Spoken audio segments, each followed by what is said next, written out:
Fast fact, as a vegan foodie who loves Mexican food, my body is approximately 67% corn, mostly tortillas. Mexico has over 60 recognized strains of corn and over 20,000 regional adaptations of the crop. It's safe to say that corn is one of the foundations, if not the foundation, of Mexican cuisine. Many of Mexico's most iconic dishes start with a kernel of corn, and it's been this way for thousands of years. That's why I wanted to explore the crop that is such a central part of Mexican cooking, with an emphasis on history, preparations, varieties, and uses. And don't worry, I promise not to make too many corny jokes, except that one. If you know me, you know I love delving into the history of what I'm eating and preparing. Luckily, corn has a fascinating history in Mexican culture and belief. Corn was one of the first plants to be domesticated in Mexico, along with chiles, another essential part of Mexican cuisine.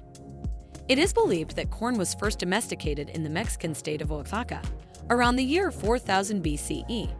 For many of Mexico's indigenous tribes, corn was not only nourishing, it was sacred. According to the Mayan creation story, humankind was created from corn. As the story goes, the creator gods tried to make humans out of mud and wood, but to no avail.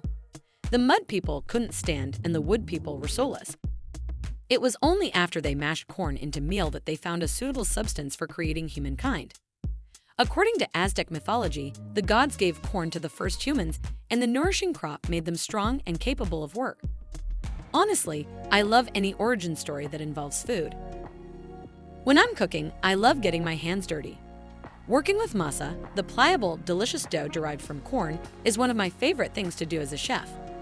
There is a long, storied history to this unique pleasure. Mexico's ancient tribes were the first cooks to turn corn into masa through a process we now call nixtamalization, a word derived from the Aztec language. During this process, dried corn kernels are boiled, then soaked in an alkaline solution, usually water and lime, the chemical, not the citrus, to make them softer and more pliable. After soaking for about 10 hours, the corn is then drained and rinsed, causing the kernel's hard outer shell, the pericarp, to slide off. The soft remainder is then ready to be ground into masa. This is the way that masa has been made for millennia and is a surefire way to up your tortilla game immensely. Variety is the spice of life, and as I've said, Mexican cooking is all about different varieties of corn. While most of the corn produced in the United States is yellow, most of the corn produced in Mexico is white. That said, Mexico's 60+ varieties of corn come in a beautiful rainbow of colors, from white to red to blue to purple. Shapes can vary too, with some kernels being rounder and some being pointier. Pointy corn is an especially popular choice for elote, those delicious grilled corn cobs smothered in cotija cheese and chili powder. Flavors run the gamut from earthy to nutty to sweet. Corn is at the heart of most of my favorite Mexican dishes. The aforementioned elote is a popular snack that can be purchased from street vendors across Mexico's cities. Pozole is a comforting Mexican stew made from hominy, which is corn that has been nixtamalized but not ground into masa.